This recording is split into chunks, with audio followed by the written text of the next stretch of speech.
Top 10 के sponsor है Adnan water tank, safe and healthy water storage solution, Ballaguda, Hyderabad. अस्सलाम वालेकुम नाज़रीन, मैं हूं आसिम खान और आप देख रहे हैं BBN चैनल। आइए देखते हैं आज की top 10 news. US secretary of state Marco Rubio ने व्हाइट हाउस कैबिनेट मीटिंग के दौरान फिर से दावा किया कि अमेरिकी सदर डोनाल्ड ट्रंप ने भारत और पाकिस्तान के बीच होने वाले एक न्यूक्लियर वॉर को रुकवाया है। मार्को रूबियो के मुताबिक भारत और पाकिस्तान के बीच बढ़ते तनाव में सदर ट्रंप ने दोनों मुल्कों पर ट्रेड प्रेशर बनाया था और कहा था कि अगर फाइटिंग जारी रही तो अमेरिका दोनों से अपना ट्रेड रोक देगा। रूबियो के अलावा ट्रंप ने भी हालिया इजराइल विजिट के दौरान कहा कि उन्होंने भारत और पाकिस्तान के दरमियान एक बहुत बड़ी जंग रुकवाई थी, जिस पर पाकिस्तान ने ट्रंप को नोबेल पीस प्राइज के लिए भी नॉमिनेट किया है। लेकिन भारत ने अमेरिका के इस दावे को रिजेक्ट कर दिया और कहा कि cease fire decision DGMOs level पे बगैर किसी फॉरेन मीडिएशन के हुआ था। अमेरिकी सदर डोनाल्ड ट्रंप ने हालिया कैबिनेट मीटिंग के दौरान खुले तौर पर रूसी सदर व्लादिमीर पुतिन पर नाराजगी जताते हुए कहा कि वो अब पुतिन से खुश नहीं है। ट्रंप ने रशिया के यूक्रेन पर लगातार सिविलियन अटैक्स को अनजस्टिफाएबल बताते हुए कहा कि पुतिन बहुत ज्यादा लोग मार रहा है। इसके अलावा सदर ट्रंप ने रूसी सदर पुतिन के डिप्लोमेटिक जेस्चर्स को बकवास कहकर रिजेक्ट कर दिया और कहा कि अमेरिका रशिया के खिलाफ नई सैंक्शंस पर भी सोच रहा है। अमेरिकी सदर डोनाल्ड ट्रंप ने अपने लेटेस्ट स्टेटमेंट में जापान और साउथ कोरिया पर 25% इंपोर्ट टैरिफ्स इंपोज करने का अनाउंसमेंट किया है, जो 1 अगस्त से नाफिज होंगे।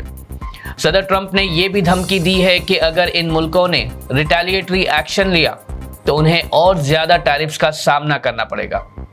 साथ ही उन्होंने 12 एडिशनल कंट्रीज को भी 25% से 40% तक के ट्रेड टैरिफ्स की वार्निंग दी है। ट्रंप का कहना है कि ये सब स्टेप्स अमेरिकी इकोनॉमी और मैन्युफैक्चरिंग को प्रोटेक्ट करने के लिए लिए जा रहे हैं। हाल ही में वायरल हुई खबर जिसमें दावा किया गया था कि दुबई का लाइफ टाइम गोल्डन वीज़ा, जो भारत और बांग्लादेश के शहरियों को अब सिर्फ 1 लाख दिरहम यानी 23,30,000 रुपये की रकम में फराहम किया जाएगा, एक स्कैम है। UAE अथॉरिटीज़ ने इस दावे को झूठा करार देते हुए कहा कि ये सिर्फ एक स्कैम है और ऐसा कोई ऑर्डर UAE गवर्नमेंट की जानिब से इशू नहीं हुआ है।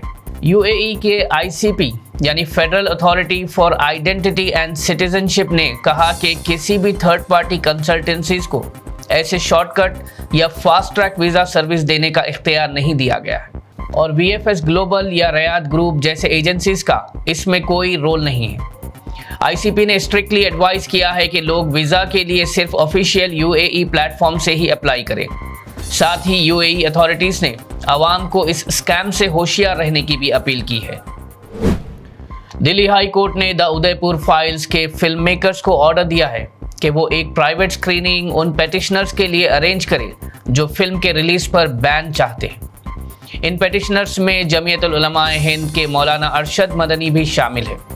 उनका कहना है कि फिल्म कम्युनल टेंशन्स को भड़का सकती है, जिसके बाद दिल्ली हाई कोर्ट को central board of film certification ने इन्फॉर्म किया है कि इस फिल्म से सारे ऑब्जेक्शनेबल कंटेंट हटा दिए गए, जिसके बाद कोर्ट ने फिल्म मेकर्स को ऑर्डर दिया कि एक प्राइवेट स्क्रीनिंग आज ऑर्गेनाइज की जाए, जिसमें कपिल सिब्बल और सेंटर के ASG चेतन शर्मा फिल्म देखेंगे।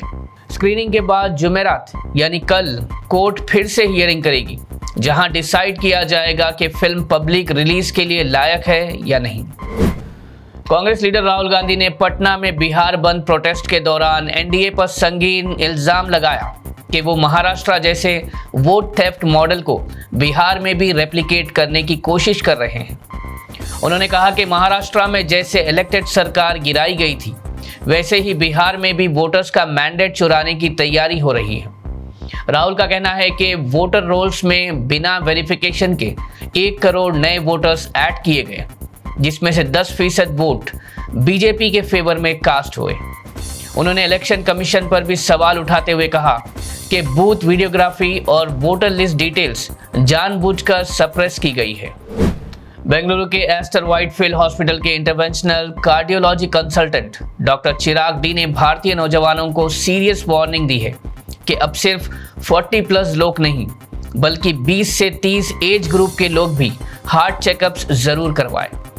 डॉक्टर का कहना है कि लाइफस्टाइल रिलेटेड प्रॉब्लम्स जैसे stress, poor diet, lack of sleep, smoking और सेडेंटरी हैबिट्स की वजह से हार्ट एलिमेंट्स अब जवान उम्र में ही सामने आ रहे हैं। डॉक्टर चिराग डी ने बताया कि आजकल के 28 से 30 साल के लोग भी हाई बीपी, बैड कोलेस्ट्रॉल और आर्टरी ब्लॉकेज के इनिशियल साइंस के साथ आ रहे हैं, जो पहले सिर्फ 50 साल के ऊपर के पेशेंट्स में देखे जाते थे। एक्सपर्ट्स का कहना है कि regular screening, healthy diet, daily exercise और स्ट्रेस कंट्रोल यंग जनरेशन के लिए अब सर्वाइवल टूल बन चुका है। गुजरात के वडोदरा डिस्ट्रिक्ट में गंभीरा ब्रिज का एक हिस्सा सुबह 7:30 बजे अचानक गिर गया, जिसमें कम से कम 10 अफराद की जान चली गई और कई लोग जख्मी भी बताए गए। इस हादसे के वक्त एक ट्रक, एक वैन और एक कार ब्रिज से नीचे माहीसागर नदी में भी गिर पड़े, जिसके बाद रेस्क्यू टीम्स, फायर ब्रिगेड और पुलिस ने फौरन ऑपरेशन शुरू किया और जख्मियों को इलाज के लिए अस्पताल में दाखिल करवाया। वज़ीर आज़म नरेंद्र मोदी ने इस अफसोसनाक वाक़ये पर गम का इजहार करते हुए हलाक होने वालों के खानदान के लिए 2 लाख और जख्मियों के लिए 50,000 की फाइनेंशियल मदद का ऐलान किया है। गुजरात के वज़ीर आला भूपेंद्र पटेल ने इस ब्रिज की स्ट्रक्चरल हालात की तहकीकात का हुक्म दिया है। ये ब्रिज 1985 में तैयार हुआ था और काफ़ी अरसे से मेंटेनेंस से महरूम था। बीआरएस वर्किंग प्रेसिडेंट केटीआर ने गुजरात के गंभीरा ब्रिज कोलैप्स के बाद बीजेपी के डबल इंजन सरकार मॉडल पर तेजी से तनकीद की और इसे एक ग्लोरियस फेलर करार दिया। उन्होंने सवाल उठाया कि क्या नेशनल डैम सेफ्टी अथॉरिटी जैसे रेगुलेटर्स ने कभी ब्रिज की सेफ्टी पर ध्यान दिया है। इसके अलावा केटीआर ने तेलंगाना की कांग्रेस सरकार को भी निशाना बनाया और कहा कि तेलंगाना में गरीबों के घर बुलडोजर से तोड़ दिए गए, जबकि अमीरों के लिए इलीगल स्ट्रक्चर्स अनटच रहे। केटीआर ने डिमांड किया कि सरकार इस सेलेक्टिव डेमोलिशन पर जवाब दे। आज हैदराबाद में सेंट्रल ट्रेड यूनियंस के भारत बंद के कॉल पर जीएचएमसी वर्कर्स, आशा और आंगनवाड़ी स्टाफ ने शामिल होते हुए जोरदार प्रोटेस्ट किया। म्युनिसिपल शाहकार मजदूर यूनियन के वर्किंग प्रेसिडेंट आदिल शरीफ की अगुवाई में चारमीनार से जीएचएमसी हेड ऑफिस तक एंटोमोलॉजी वर्कर्स ने बाइक रैली निकाली। ये धरना एमजे मार्केट, मेयर गेट और इंदिरा पार्क के पास हुआ, जहां आदिल शरीफ ने वर्कर्स को एड्रेस किया। इस प्रोटेस्ट का मकसद एंटी वर्कर लेबर कोड्स का roll back, 26,000 minimum wage, 9,000 pension और equal pay for equal work जैसे डिमांड्स को हाईलाइट करना था। नाज़रीन, ये थी आज की टॉप 10 न्यूज़। देखते रहिए बीबीएन चैनल। मुझे दीजिए इजाजत। अल्लाह हाफिज। क्या यार, आज फिर से लेट? अब्दुल एक चाय। शर्म से देखो पानी पानी। बस यार, रोज की तरह वही कहानी। एक तो काम की परेशानी, ऊपर से जब भी देखो एक कहानी। टैंकी फिर लीक कर गई है क्या? शर्म से देखो पानी पानी। सुनो, जाने से पहले टंकी का तो कुछ करके जाओ। जब भी देखो एक कहानी। बस इतनी सी बात। ओ मेरे यार, ये रोज रोज की परेशानी से अपना जान छुड़ा और एक ही दफा लिया अदनान डीलक्स का वाटर टैंक। फिर देख कैसे तेरी जिंदगी में सुकून आता है। जी हाँ, सिर्फ अदनान डीलक्स वाटर टैंक दे पानी के मामले में पूरा सुकून, क्योंकि इसका 4 लेयर प्रोटेक्शन रखे इसे हर तरह की जरासीम से सेफ और मौसमी हिसाब से बिल्कुल हेल्दी, ताकि आपका पानी रहे बिल्कुल सेफ एंड हेल्दी।